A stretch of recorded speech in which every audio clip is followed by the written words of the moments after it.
Okay, as promised, I'm going to be doing detailed book reviews on the books that you guys most requested. And the first book that I'm going to be doing a detailed book review on is Loveky War by Julie Berry, my favorite book. So let's get right into the review.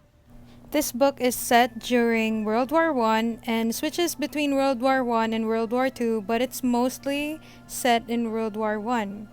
The whole book's premise is basically the Greek gods' perspective on the world wars. But there are too many Greek gods in existence, so which Greek gods are involved in this story? The main narrator of this story is Aphrodite, who is the ancient Greek goddess associated with love, beauty, pleasure, passion, and procreation. Another main Greek god in this story is Hephaestus, who is Aphrodite's husband, and although he is not a narrator, he is one of the major plot points in this story. He is the god of fire, metalworking, stonemasonry, forges, and the art of sculpture. The next narrator we have in this story is Ares, the god of war.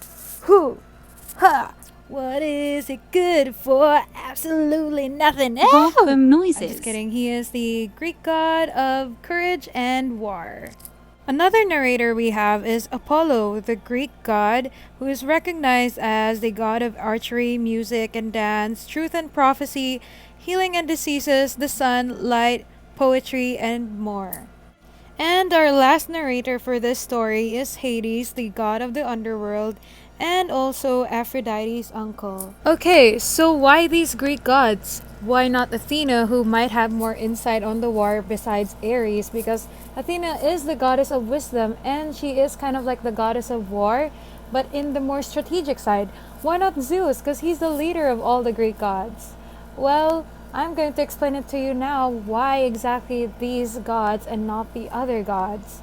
So to prevent the war between the gods in order to win Aphrodite's love, Zeus decided to marry off Aphrodite to Hephaestus, the only god who didn't want her. However, Aphrodite was unfaithful and was caught cheating on Hephaestus. Aphrodite was caught cheating on Hephaestus with the Greek god Ares, whom she bore many children with. However, in this book, Julie Berry takes a different spin. She is caught cheating with Ares, but she does not have children with Ares, and Hephaestus actually has feelings for her in this story. However, this is the very reason why the plot kickstarts. Aphrodite is on trial because she was caught cheating on Hephaestus with Ares, and now, through the events of the World War, she has to explain why she cheated on Hephaestus with Ares. But how does love during the war times justify Aphrodite's infidelity? I'm going to explain that through the main characters of this story, who are not the Greek gods nor the Greek goddesses. Okay guys, so the pictures that I'm going to be showing are my headcanons of the main characters in the story who are not the Greek gods and goddesses. I'm just doing this because I wanted to show you guys how I interpreted the characters and how I think they look like. So yeah, let's get back into the review. First protagonist is Hazel Windicott, a young Englishwoman who volunteers to use her piano playing talent for wartime work in France. The next protagonist is James Alderidge, an English soldier who is also the love interest of Hazel Windicott. Next protagonist is Colette Fournier, a Belgian woman with a beautiful singing voice whose family and former lover were all killed by German soldiers. The final protagonist is Aubrey Edwards, an African-American serviceman who is an amazing jazz pianist who faces daily racism from his white colleagues.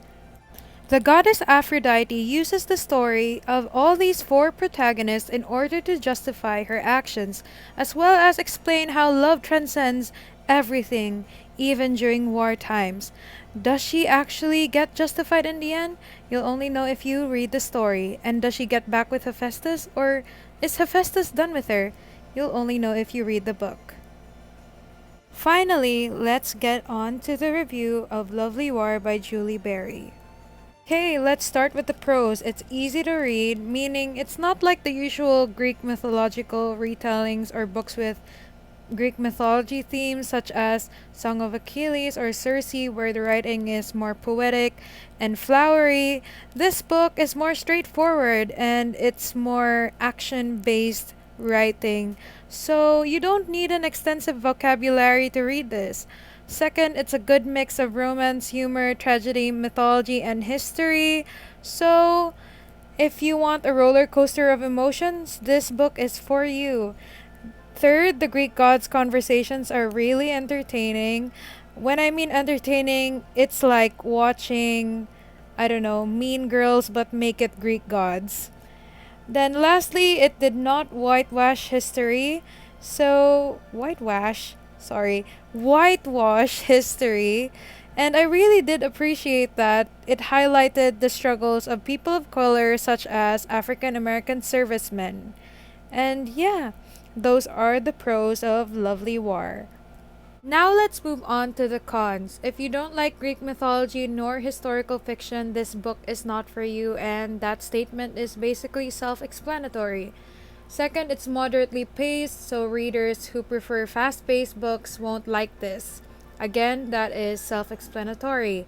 Lastly, the human characters are not relatable since this is set in the 1910s, I believe, and it is set during the World Wars. So their struggles are definitely not relatable since we're not from the same generation as them.